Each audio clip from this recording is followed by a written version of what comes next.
இன்றைய திருப்பலி வாசகங்கள். பாஸ்கா 5ஆம் வாரம் புதன். முதல் வாசகம். எருசலேமுக்கு சென்று திருத்துதர்களிடமும் மூப்பர்களிடமும் இந்த சிக்கலை குறித்து கலந்து பேசுமாறு நியமிக்கப்பட்டனர். திருத்தூதர் பணிகள் நூலிலிருந்து வாசகம். அதிகாரம் 15, இறை வார்த்தைகள் 1 முதல் 6 முடிய. அந்நாள்களில் யூதேயாவிலிருந்து வந்த சிலர், நீங்கள் மோசேயின் முறைமைப்படி விருத்த சேதனம் செய்து கொள்ளாவிட்டால் மீட்படைய முடியாது என்று சகோதரர் சகோதரிகளுக்கு கற்பித்து வந்தனர். அவர்களுக்கும் பவுல், பர்னபா ஆகியோருக்கும் இடையே பெரும் கருத்து வேறுபாடும் விவாதமும் உண்டாயின.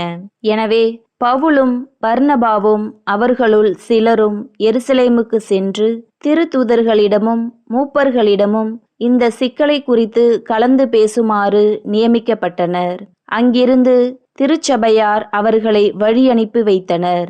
அவர்கள் பெனிசியா, சமாரியா வழியாக சென்று பிற இனத்தவர் மனந்திரும்பிய செய்தியை எடுத்துரைத்தார்கள்.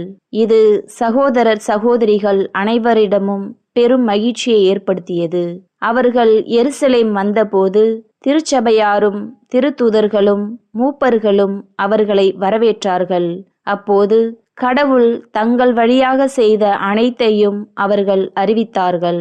ஆனால் பரிசேய கட்சியினருள் ஆண்டவரிடம் நம்பிக்கை கொண்ட சிலர் எழுந்து, அவர்கள் விருத்த சேதனம் செய்து கொள்ள வேண்டும், மோசேயினது சட்டத்தை கடைபிடிக்க அவர்களுக்கு கட்டளையிட வேண்டும் என்று கூறினர். இதனை ஆய்ந்து பார்க்க திருத்தூதரும் மூப்பரும் ஒன்று கூடினர். ஆண்டவரின் அருள்வாக்கு. இறைவனுக்கு நன்றி. பதிலுரை பாடல்.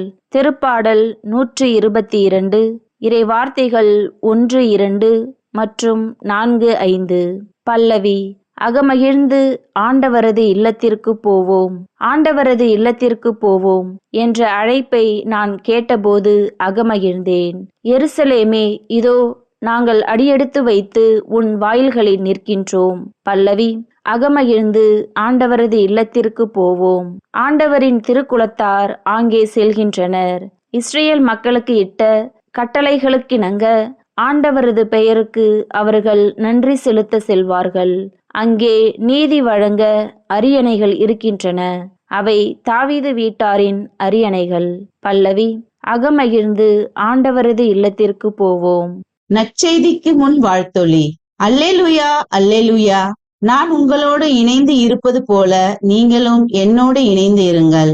ஒருவர் என்னுடன் இணைந்திருந்தால் அவர் மிகுந்த கனி தருவார் என்கிறார் ஆண்டவர். அல்லேலூயா, அல்லேலூயா. நற்செய்தி வாசகம். ஒருவர் என்னுடனும் நான் அவருடனும் இணைந்திருந்தால் அவர் மிகுந்த கனி தருவார். யோவான் எழுதிய தூய நற்செய்தியிலிருந்து வாசகம். அதிகாரம் 15, இறை வார்த்தைகள் 1 முதல் 8 முடிய.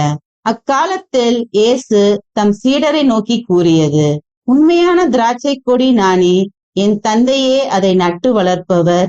என்னிடமுள்ள கனி கொடாத கிளைகள் அனைத்தையும் அவர் தரித்து விடுவார். கனி தரும் அனைத்து கிளைகளையும் மிகுந்த கனி தருமாறு கழித்து விடுவார். நான் சொன்ன வார்த்தைகளால் நீங்கள் ஏற்கனவே தூய்மையாய் இருக்கிறீர்கள். நான் உங்களோடு இணைந்து இருப்பது போல நீங்களும் என்னோடு இணைந்து இருங்கள். கிளைகள் திராட்சை கொடியோடு இணைந்து இருந்தாலன்றி தானாக கனித்தர இயலாது.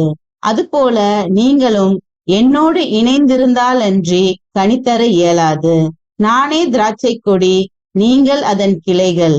ஒருவர் என்னுடனும் நான் அவருடனும் இணைந்திருந்தால் அவர் மிகுந்த கனி தருவார். என்னை விட்டு பிரிந்து உங்களால் எதுவும் செய்ய இயலாது. என்னோடு இணைந்து இராதவர் கிளையை போல தரித்து எரியப்பட்டு உலர்ந்து போவார். அக்கிளைகள் கூட்டிச் சேர்க்கப்பட்டு நெருப்பிலிட்டு எரிக்கப்படும். நீங்கள் என்னுள்ளும் என் வார்த்தைகள் உங்களுள்ளும் நிலைத்திருந்தால் நீங்கள் விரும்பி கேட்பதெல்லாம் நடக்கும். நீங்கள் மிகுந்த கனி தந்து என் சீடராய் இருப்பதே என் தந்தைக்கு மாட்சி அளிக்கிறது. ஆண்டவரின் அருள்வாக்கு. கிறிஸ்துவே உமக்கு புகழ்.